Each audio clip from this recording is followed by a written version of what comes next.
And I can't believe that so many people have turned out for Greg. I know, and Jeremy, thank you for coming down. That's it.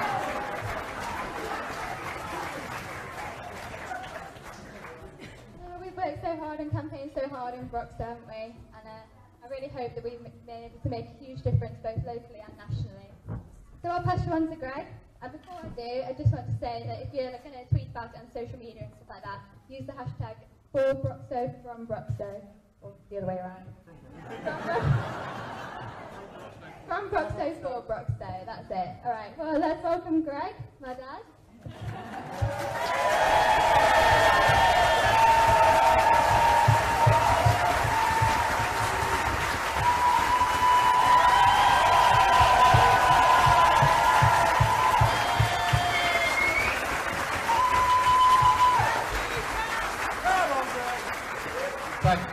Thanks very much, Sophie.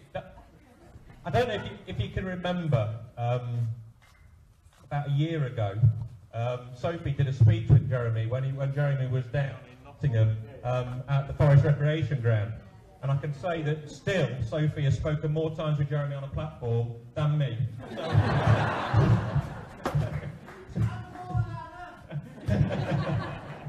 So Sophie is still winning in those states. She is more popular and has spoken more times with Jeremy than I am. But it's an absolute honour and a privilege to have Jeremy campaigning with us today. And today's been a fantastic day as well. I'd just like you to say hello and thank you to Mark Sawatka from the PCS Union.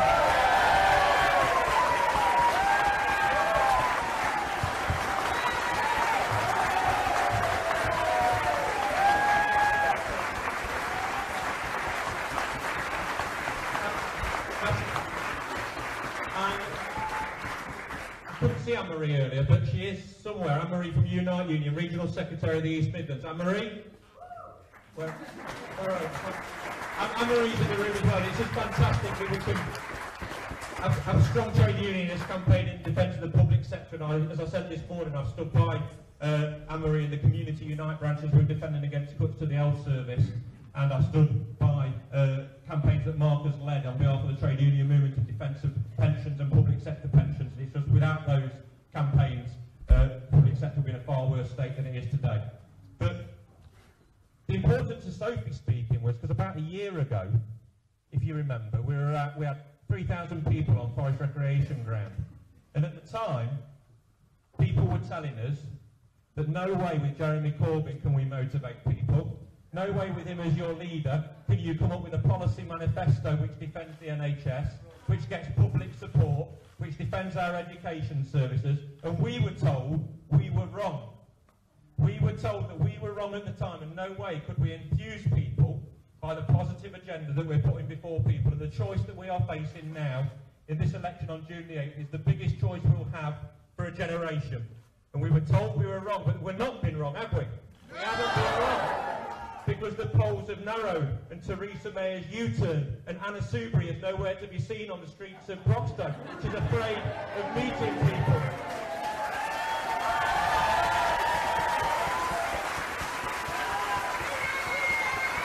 And we were told that Jeremy couldn't lead a country. We were told that with his leadership, he wouldn't be strong, and he wouldn't have that resolve. And in the face of some of the most vociferous attacks from the media and those vociferous attacks from politicians, we were told that he would crumble, and he didn't crumble. And in actual fact, over the last 5 weeks since the snap election was called, it's been Jeremy and the leadership of the Labour Party which has been strong and stable and considered and measured and hasn't fallen and hasn't crumbled in the face of these attacks. And it's actually the Tories who are lying to pensioners about their state pensions and who are betraying them around selling their homes for social care and U-turning day after day after day. And Michael Fallon today saying stuff that we should be disagreeing with the manifesto in the Tories. And it is those who are running a shoddy campaign. I want to say thank you for Jeremy for sticking with us. Thank you for growing the party. Thank you for coming to Broxto today and supporting me in this campaign. It's an honour and a privilege. And I ask you all to show your appreciation to Jeremy Corbyn.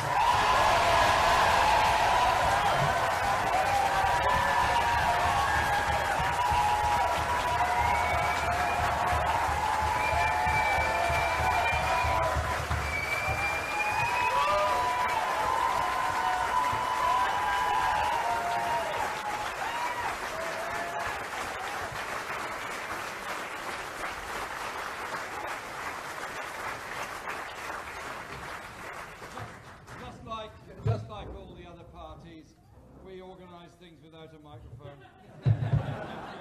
Just like all the other parties, we organise small community events to close to the public. The only difference is we open the doors and open our hearts to everybody.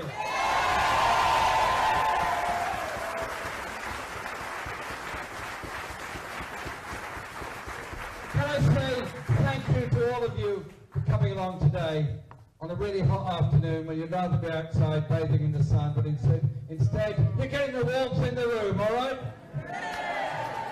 And can I say thank you to my old friend Nick Palmer for coming along today, former MP. Nick, thank you. Here to support our campaign. And thank you also to my great friend Mark Sawatka. He's been through hell and high water, been cared for by our NHS, got a new heart, and had a lovely dinner with him and Ruth, and we raised a glass to Mark Sawatka's new, even bigger heart than the old heart.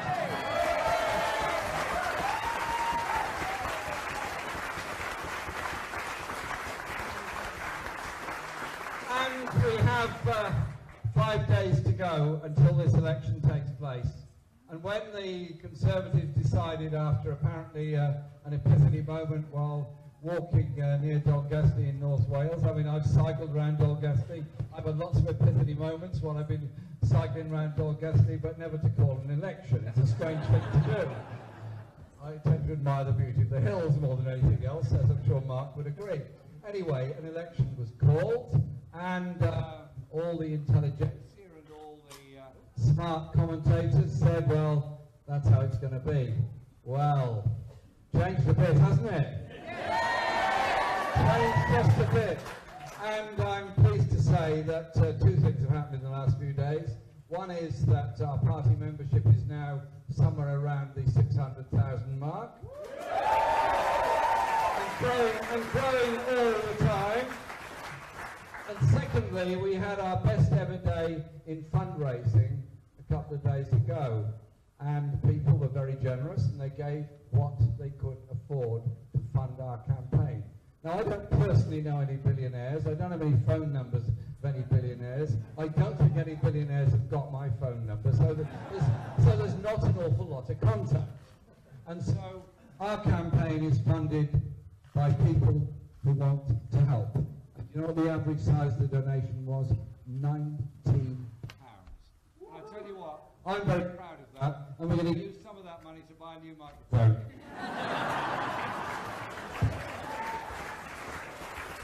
Because our campaign is funded by ordinary people who want to see something different and better in our society. Our manifesto has been very carefully written and fully costed and fully funded. And what is different about it is this. We recognise there was a financial crash in 2008-9. We recognise that ever since then, what has happened has been public sector wages have been frozen, public expenditure on local government has been cut, public expenditure on our NHS has been either reduced or cut or insufficient. Cuts have been made in social care budgets, cuts have been made in mental health budgets, and now our head teachers are being advised that if they haven't got enough money to run the school because they're changing the funding formula, run a fete, run a raffle, have a collection amongst your parents. Well, all that adds up to a lot of very difficult decisions for parents and for children. And then you look at the other issues that are faced, students leaving university with massive debts and lack of investment in our economy. All of these things are obviously negatives for a prosperous and shared future for all. But it's not as if the pain of austerity has been fairly shared. The gap between an average wage in any big corporation and that of the chief executive has grown astronomically in the last 7 years. It's now a multiple of 186. The gender pay gap in companies is around 18-19% and not closing particularly well. Numbers of people working for less than the living wage, now 6 million in this country. Numbers working on 0 hours contracts, 1 million.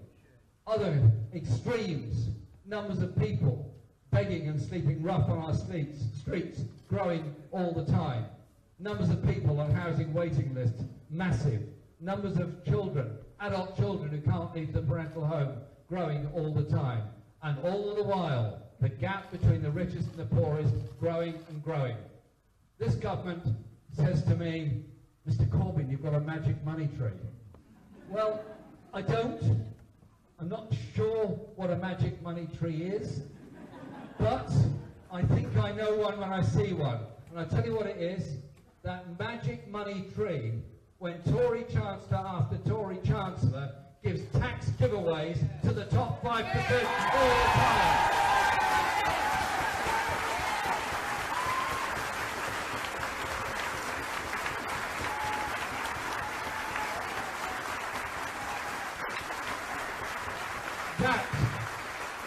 That is the magic money tree.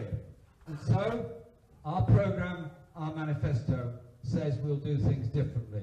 But before I come to the bits where we're going to be spending more, and I'm very proud that we're going to be spending more, because I believe we need to in vital areas, and I'll explain, it's also to recognise that our economy needs investing in as well. As we leave the European Union, we will be negotiating tariff-free trade access to the European market. We will be protecting the rights of EU nationals to remain living in this country, contributing to our society, working in our NHS, education and industries.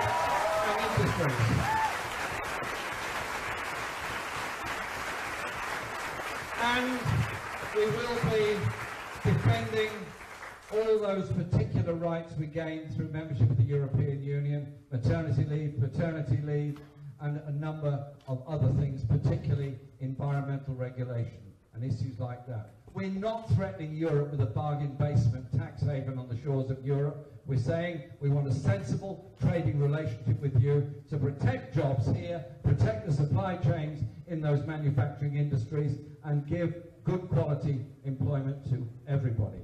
We're also proposing, and John McDonnell has worked incredibly hard on this, a national investment bank which will fund £500 billion of investment over 10 years across the whole of the UK, regionally based, so that those areas that have seen precious little investment since the end of the coal industry, all over the East Midlands, over South Yorkshire, over the North East, North West and in Scotland, we need a balance of capital investment across the whole country. It cannot all be just in London and the South East. It's got to be fairly shared out across the whole of the country.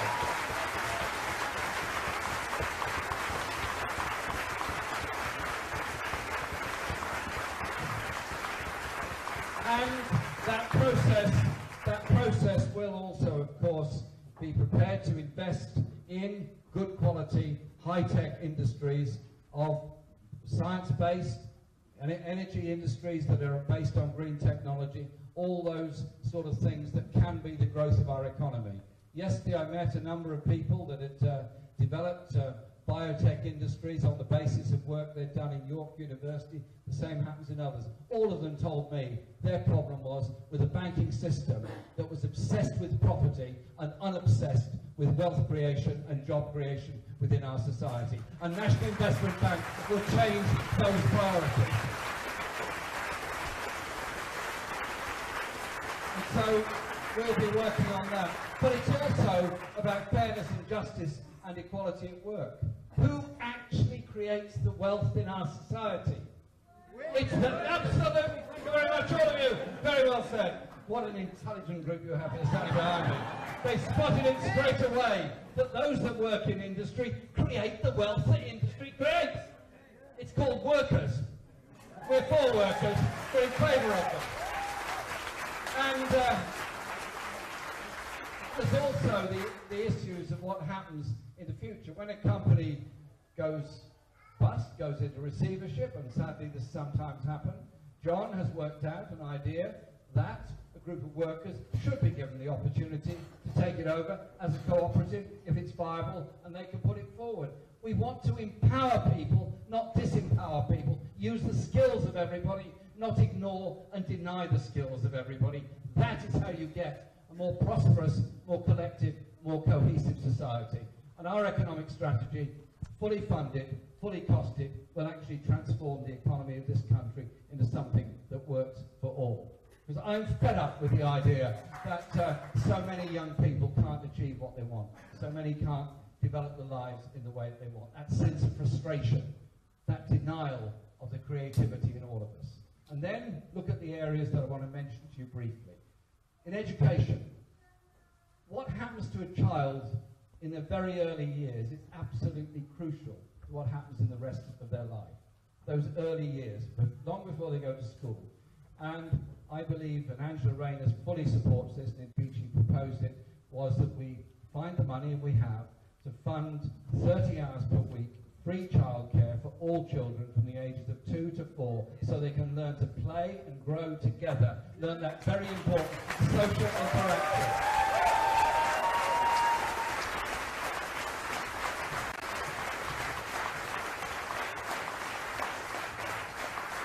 And the idea is it's universal, and of course, immediately a number of our less thoughtful newspapers say, well, that will mean the children of the poor are going to go to the same nursery as the children of the better off and the rich. Well done! They worked it out! Well done!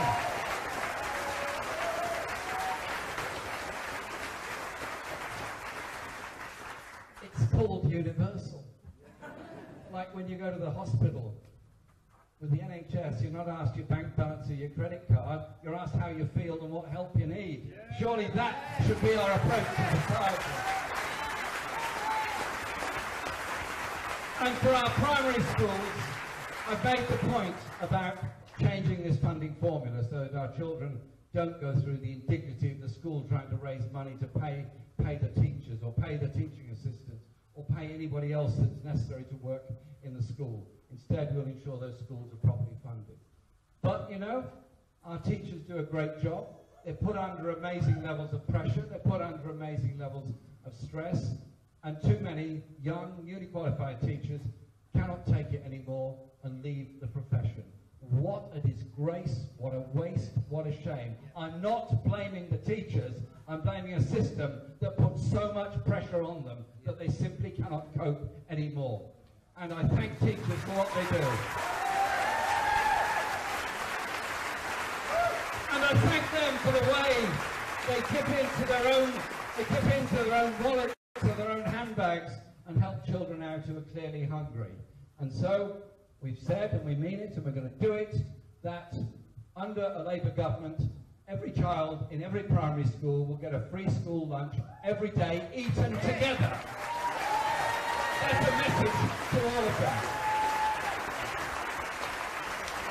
And education is, of course, about learning. It's about the skill of language, the skill of maths, the creativity, the interest, science, and all the other things that you need to start in primary school and develop that idea. But there's also imagination and creativity in all of us. And children have the most amazing sense of imagination. In the art they do, the music they think of, the poetry they try to write. The joy of watching children develop and see their creativity grow with it. And I want to see all children having that chance. And so we've worked out, Tom Watson and myself, that we're going to have a pupil arts premium for every school so that every child can learn a musical instrument while they're in school.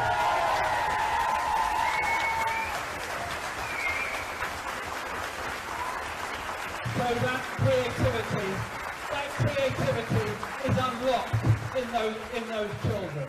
And then you go through the education timetable, so to speak, through secondary school. And then the difficult decisions come when you leave school or finishing your GCSEs. What do you do next?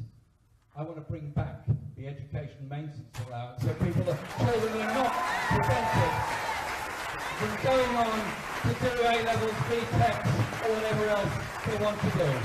And then I think everyone who wants and can get to university should be able to go there and make a free and independent decision on it. But when students are leaving university now with debts of £50,000 or £60,000, that's a pretty daunting prospect for anybody in their late teens or early 20s to end up with that kind of debt. And so what we are proposing is that we will end student fees altogether and bring back the inheritance allowance for university students coming from poorer backgrounds. Again, I'm told by many, this is very expensive. Yes, it is very expensive. I fully understand that, the cost of it. But think about it. If you're a young person and you're determined to become an architect, become an engineer, become a doctor, become a nurse, you might have many, many different ideas of what you want to do in life. You really want to do it. And then you find that dreadful decision is made when you're 18 or 19, and you just find, I can't hack it.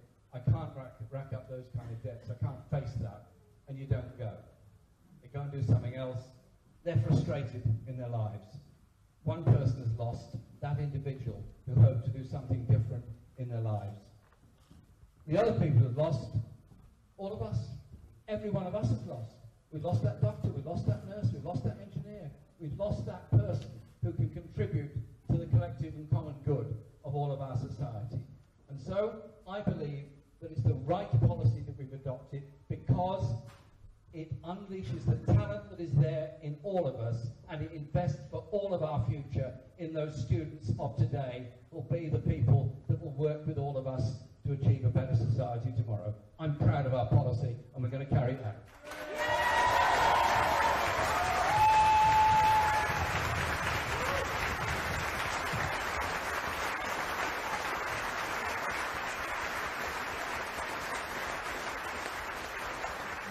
Mark is here today, and he is a walking example of how brilliant and wonderful our National Health Service is. Gave him a new heart, and it didn't give him a new lease of life. He always had a massive lease of life, but it seems even better, if I may say so, Mark. That's an example of what a National Health Service can achieve. Now, if you were an audience now in Midwest of the USA, for example, and after this meeting, and you've been having a discussion at your local community centre, you go off to a cafe or a bar, you start talking. Do you know what? You might say, how are you today? Oh, all right. How are you feeling? Oh, not very good. How good's your health insurance? What are you covered for? Are you covered for this? Are you covered for that? Suddenly, the whole conversation becomes very different. Kind of hit me when I was visiting family in the USA over Christmas. I was listening to a group of young people talking. I was just reading next to them. And suddenly their conversation turned into health insurance. And they started comparing who was covered for what, who got GP, who got hospital cover, who got cancer cover, and so on. Just imagine we had that system here, where you didn't have at least the knowledge that the NHS is there for you. Well, it's only there because a lot of brave people campaigned for it for a lot of years. It's only there because a brave health minister in the 1940s, Aaron Bevan, introduced that bill into Parliament that became the Act. It's the most civilised thing about our society, is our National Health Service. We are not going to let it go. We're not going to let it decline. We're not going to underfund it. We're not going to shortchange it. We're not going to destroy it. We're not going to privatise it. We're going to invest in it, nurture it, support it, and properly pay the people that work within it.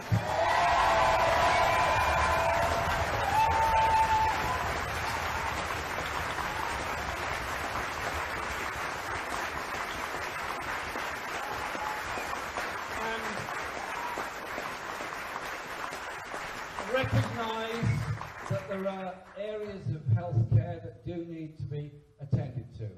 I often speak of this, and I do it because I feel very passionate about it, and that is the mental health crisis that's facing this country. Many of us will suffer a degree of crisis or stress within our lives, and some of us will get through it, some of us won't, some of us will be supported, some of us won't. But if you go to a GP to announce that, to tell the GP that you've got a bad microphone like this one. Thank you. To tell the GP that you're suffering and you need some help, they might refer you and you might get support, or you might wait 6 months for it. That's a very long wait to get treatment of any help or support when you're going through a crisis. And where young people are concerned, faced also with the abuse and the stigma that goes with it, sadly, there are too many who take their own lives and commit suicide as a result of it. We, as a society and a community, got to face up to this issue.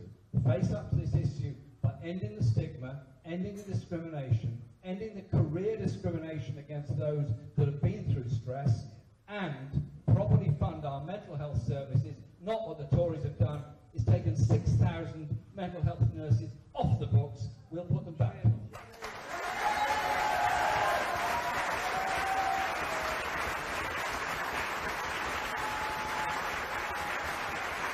And the other area of healthcare is social care.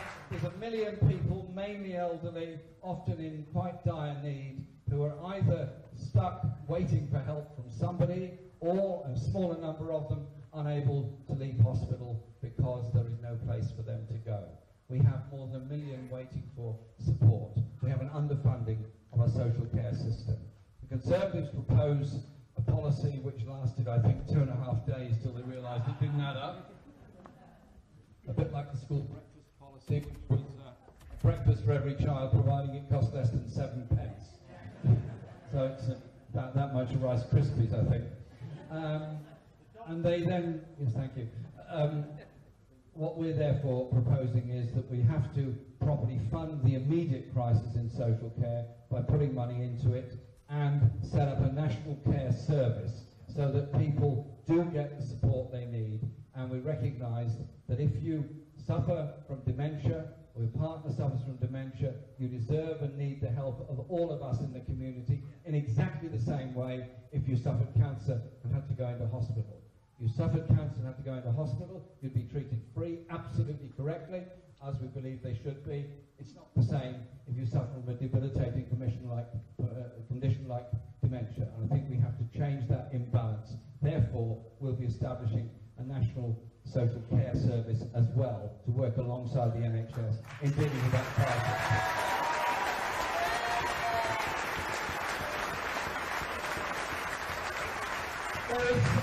There is obviously an awful lot in our manifesto and an awful lot that I'm very proud of and determined to carry out. But these social changes, these improvements, these good things that we want for our people, our community, our young people and our society are not a product of just 2 weeks of intensive work by people in our office or all the hundreds of voluntary organisations that have kindly sent us their views, or trade unions who support the party have sent their views in. It's a product of a whole lot of things about a desire in society. And so elections come along. This one, very few people are expecting. It's come along, and it's this incredible opportunity.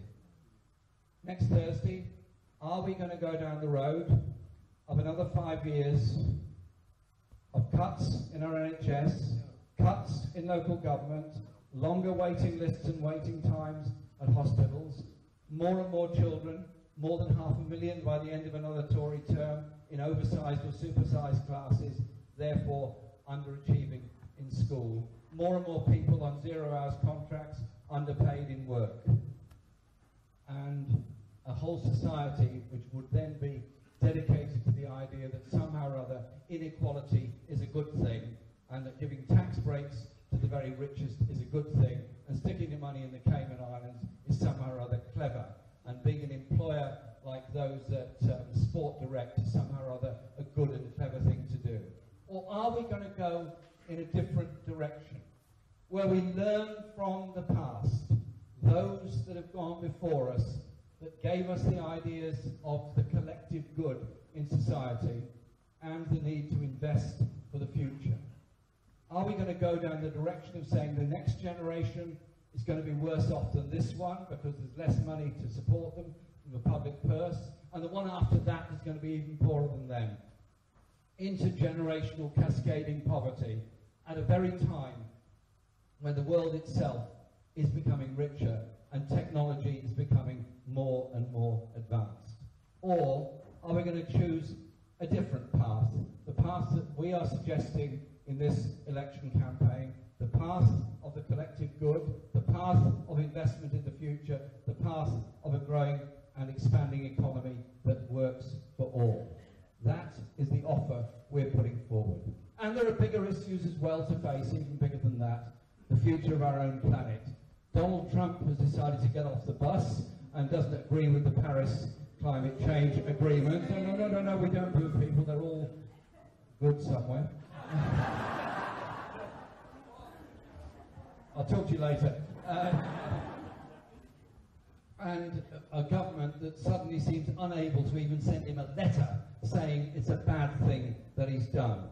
I want to work with those good people in the United States who also recognise that you cannot go on forever pumping CO2 into the atmosphere, polluting our rivers, polluting our seas, and asphyxiating our children in big cities by lack of emissions controls on vehicles and everything else. So I want our government to be one that's in the forefront of environmental sustainability, in the forefront of clean air, in the forefront of the world's demand to protect the natural resources we've got. I want a government that's in the forefront of human rights issues around the world and recognising that refugees are human beings too and need to be able to contribute to the planet.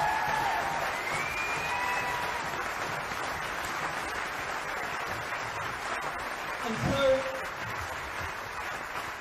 over the next 5 days, there are two kinds of campaigning we're doing, and they are mutually supportive of each other. One is knocking on doors, as we're going to be doing, to get our candidates elected. You knock on doors, you identify the Labour support, and then you very politely go around at 10 o'clock on June the 8th and ask them to vote. You go around at 12 o'clock and remind them to vote, slightly less politely. You go at 2 and remind them they haven't yet voted. You go at 4 and ask why they haven't voted. You go at 6 and say, would they be good enough to go and vote?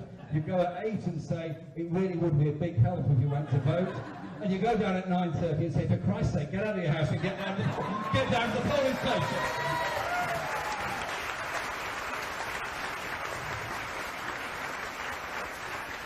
And I don't underestimate that importance in the election campaign. But there's also the other campaign. In the next 5 days, when you get on the bus, when you get on the train, when you get in the cafe, when you get in the pub, wherever you're going, just talk to people. Talk to them about their lives, about what they want in society. And you'll begin to find they actually want a lot of the same things. And everything that we put forward is we, in this campaign, makes an awful lot of sense to them. And if you look around us here today, in this hall, this fantastic Beeston Community Centre, look around. We're young, we're old, we're black, we're white, we're men, we're women, we have disabilities, we don't have disabilities, we have stresses, we don't have stresses, but something has brought us together. And what's brought us together is a belief in each other, in all of us, and what we can achieve together. It's that sense of community. It's that sense of community that can achieve so much when united together. We united together to change things. We united together to give the next generation even better chances than this one. We united together to support those in difficulties. Individually, none of us would pass by on the other side if we saw somebody in stress or trouble. Wouldn't it be a really good idea if we had an attitude of government? They're not going to pass by on the other side with grotesque levels of inequality, injustice and poverty within our society. Can I invite you all to come on the journey together? Come on the journey together and win the election on Thursday. And on Friday, celebrate, but stay together, because we've got a long journey to go down to build that decent, caring, supportive society that will actually make everyone better off. The security of knowing that we have the support of our communities. That's the fundamental message we're putting forward. I'm very proud of our manifesto. I'm very proud of the campaign that we've waged in this election. And over the next 5 days, I'm going to be doing, I think, about 50 or 60 events all over the country, so I'll take a cough sweep as I leave. And do you know what? Let's show them next Thursday what we are made of. Let's deliver that victory. Thank you!